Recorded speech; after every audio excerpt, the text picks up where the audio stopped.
नमस्कार दोस्तों, देव भक्ति की शक्ति चैनल में आप सबों का हार्दिक स्वागत है। आज मैं एक संत की अद्भुत श्री कृष्ण भक्ति की कथा सुनाने जा रहा हूँ।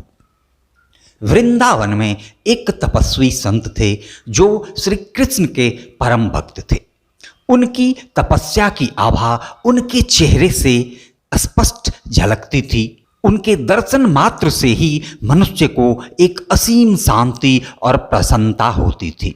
यमुना किनारे एक कुटिया में ही रहकर अपनी तपस्या करते। उनकी ख्याति बहुत दूर दूर तक फैली थी। एक इत्र का व्यापारी भी उनका अनन्य भक्त था।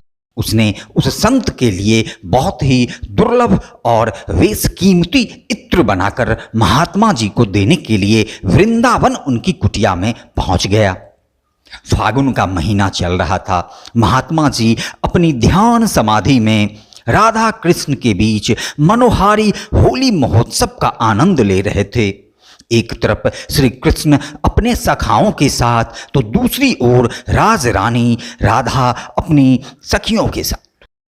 फिर जब राधा रानी को श्री कृष्ण अकेले पाते हैं तो रंग से भरी पिचकारी उनकी ओर मार देते हैं, जिससे राधा रानी जी की स्वच्छ धवल चुनरी रंगों से सराबोर हो जाती है। इसी बीच उस इत्र के व्यापारी भक्त ने उस दुर्लभ कीमती इत्र की शीशी महात्मा जी के हाथ में पकड़ा दी।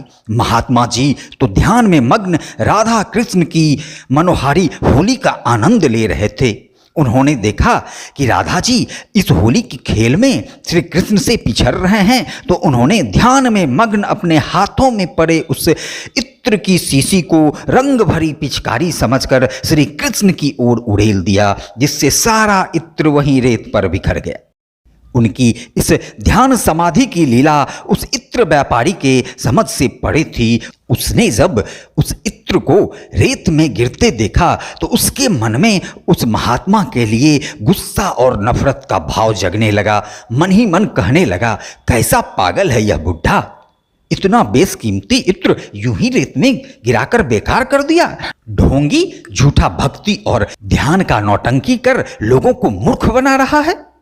गुस्सा एवं नफरत भरे भाव लिए वह महात्मा को बगैर प्रणाम किए वहां से निकल गया। लौटते समय उसने सोचा, जब यहां तक आ ही गया हूं तो क्यों न बांके बिहारी के दर्शन कर लूं। सो वह बांके बिहारी के मंदिर पहुंच गया। जैसे ही वह मंदिर के अंदर पहुंचा, आश्चर्य के मारे उसकी आंखें खुली की खुली रह गई। उसकी आंखों से अश्रुधारा बहने लगी। उसे अपने ऊपर ग्लानि और क्रोध आने लगा, क्योंकि संपूर्ण मंदिर परिसर रेत में बहाए गए उस इत्र की झीनी झीनी खुशबू से सराबोर था। वह बांके बिहारी को प्रणाम कर आत्मग्लानि का भाव लिए दौड़ा दौड़ा भागकर उसी महात्मा की कुटी पर जा पहुंचा और उनके चरणों में गिरकर रोने लगा। उनसे अपने व्यवहार के लिए माफ़ी मांगने लगा। उस संत ने उसे माफ़ कर दिया और अपना शिष्य बनाकर सुंदर ज्ञान का उपदेश दिया, जिससे उसका जीवन धन्य हो गया। इसीलिए हमें आप सबों को किसी भी संत महात्मा का अनादर नहीं करना चाहिए। जय श्री कृष्ण।